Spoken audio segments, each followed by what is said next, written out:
I'm here with Larry Pesavento on the floor of the 2012 New York Traders Expo, and we're talking about Fibonacci ratios and how you use them in trading.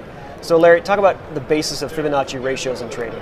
Well, it's probably one of the more misunderstood things of technical analysis because, you know, when Elliott first started to talk about Fibonacci ratios back in 1938, he basically only brought out 618, 382, 50%, and 1.618, but he neglected to look at the square roots of these numbers, which if you go back to what Pythagoras did when he started, you know, sacred geometry and stuff, and being the father of geometry, he was the father of using sacred ratios in a square root basis, and that's where you really have to look at the square roots of these numbers. Square root of 618, which is 786, and the square root of 1.27, which is 1.618. So this is why it's important. So Larry, when you talk about these Fibonacci ratios, are you watching them for places where price is going to turn? Actually, what I'm watching for is the trend, and if you realize the market can only do one of three things at any one time, it can either go up, down, or sideways. So if the market is going up, I'm looking for higher bottoms to be a buyer. If it's going down, I'm looking for lower tops to be a seller.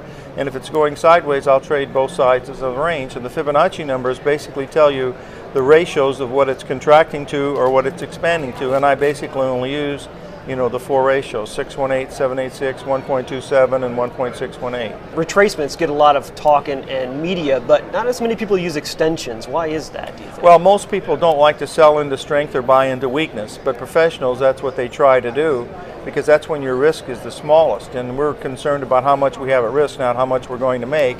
And so if a market's going down, if we can correctly time the price of where we think it's going to enter, either rightly or wrongly, we know exactly what we're going to risk. And if our payout is better than 3-to-1 and our profit objective and our probability is better than 70%, that's an ideal situation for trading. How should I actually put on a trade with these ratios? Am I looking for something to come back into a 618 and put my buy right there?